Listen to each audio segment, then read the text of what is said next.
Assalamualaikum warahmatullahi wabarakatuh.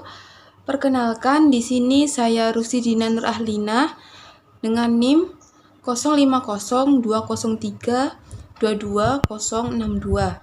Di sini saya dari Prodi Hukum Pidana Islam kelas 2B.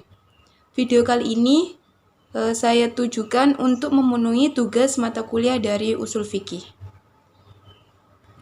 Pertanyaan pertama yaitu, bagaimana status hukum penggunaan fasilitas umum yang berbayar menurut metode ushul fikih? Menurut saya, boleh-boleh saja. Berdasarkan teori yang saya ambil yaitu, saya mengambil secara maslahah mursalah.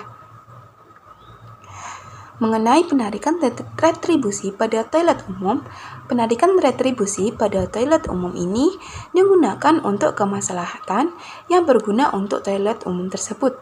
Apabila ada retribusi untuk tempat tersebut dan digunakan untuk misalnya kemaslahatan bagi tempat tersebut atau untuk sewa tempat tersebut dan lain sebagainya, maka hukumnya boleh-boleh saja. Sebelum itu, kita harus mengetahui maslahah itu apa.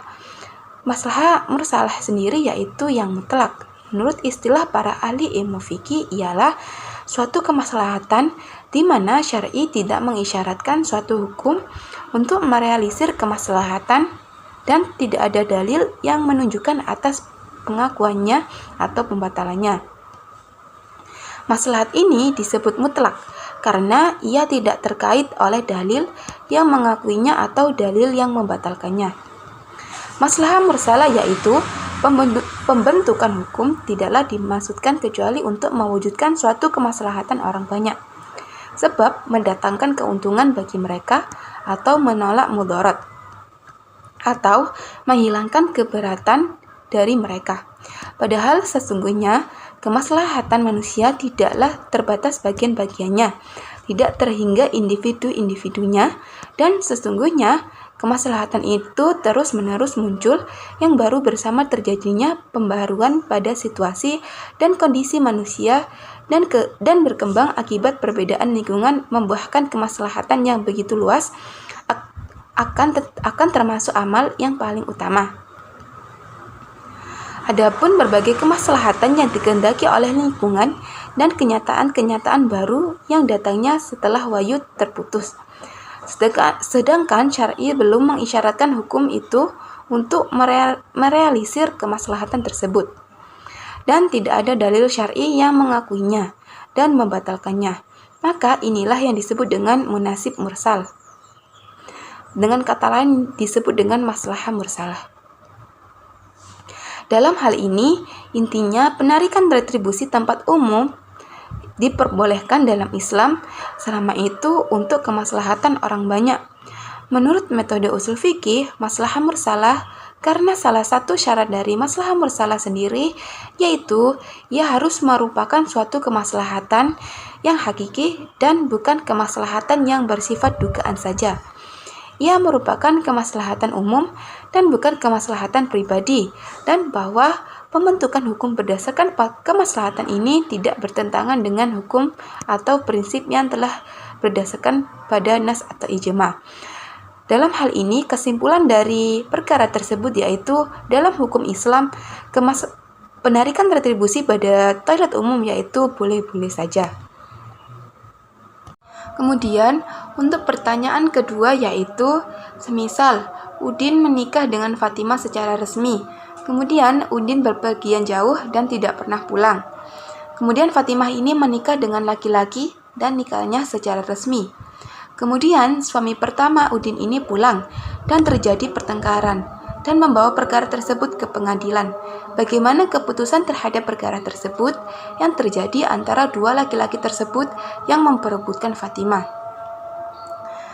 Apabila saya sebagai hakim, di sini saya menggunakan metode ushul fikih yaitu istihsan. Istihsan sendiri yaitu perbuatan adil terhadap suatu permasalahan hukum dengan memandang hukum yang lain karena adanya suatu yang lebih kuat yang membutuhkan keadilan. Dalam hal ini, saya melihat permasalahan terlebih dahulu. Dapat dilihat perkara perkawinan tersebut, di mana perkawinan pertama dilakukan secara siri dan pernikahan kedua dilakukan secara sah. Dalam hukum Islam, kedua pernikahan tersebut sama-sama sah dalam agama. Berbeda dalam negara. Dalam negara, perkawinan siri dianggap tidak sah karena tidak memenuhi persyaratan perkawinan dengan tidak mencatatkan pernikahan. Maka apabila perkara tersebut dibawa ke pengadilan, maka perkawinan yang kedua lebih unggul karena sudah resmi secara agama dan secara negara. Dengan ini, saya memilih pernikahan kedua karena dilihat dari aspek pertama, yaitu pernikahan dilakukan secara siri, dan selama itu istri tidak diberi nafkah baik lahir maupun batin. Maka istri berhak meminta talak agar mendapat keadilan. Dan kaidah ini menurut saya sesuai dengan kaidah ihtisan. Karena istri juga merasa dirugikan dan harus mendapat keadilan dengan hilangnya suami tersebut. Kemudian, saya juga mengambil keputusan berdasarkan ijma para ulama. Dengan ini, status hukum istri yang kehilangan suami yang lama tidak ada kabar melebihi masa iddah, maka istri berhak meminta dijatuhi talak kepada wali suaminya. Dan apabila istri menikah lagi, maka pernikahan tersebut sah.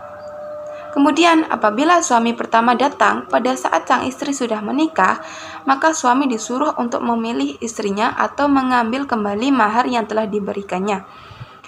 Dalam hal ini juga melihat bahwa status hukum pernikahan sebelumnya adalah kawin siri, di mana apabila diajukan ke pengadilan, maka pernikahan tersebut adalah pernikahan tidak sah.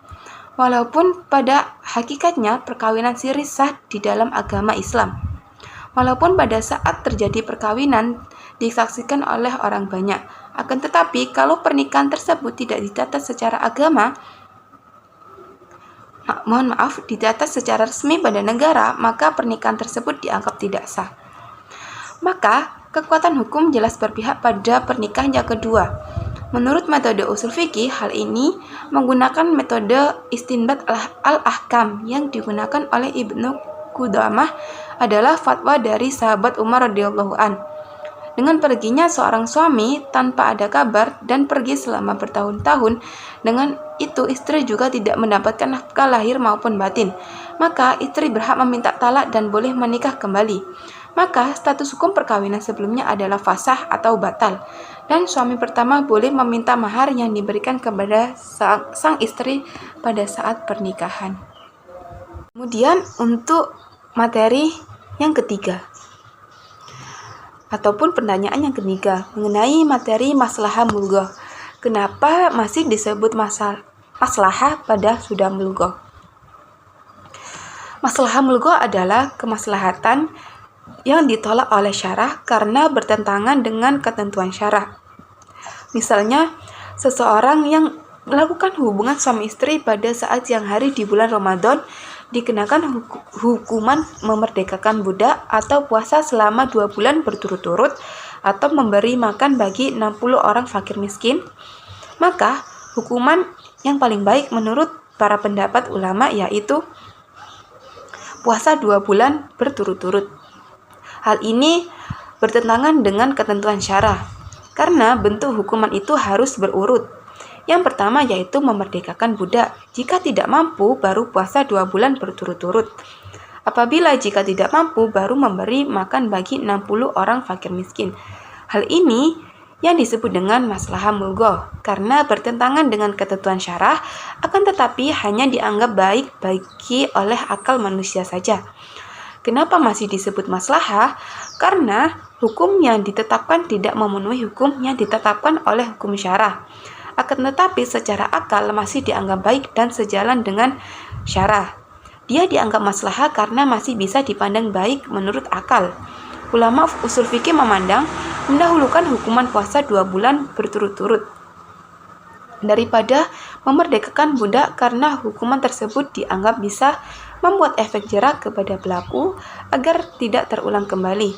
Itulah mengapa masih dianggap maslahah padahal sudah mulghah. Sekian dari saya, terima kasih. Wassalamualaikum warahmatullahi wabarakatuh.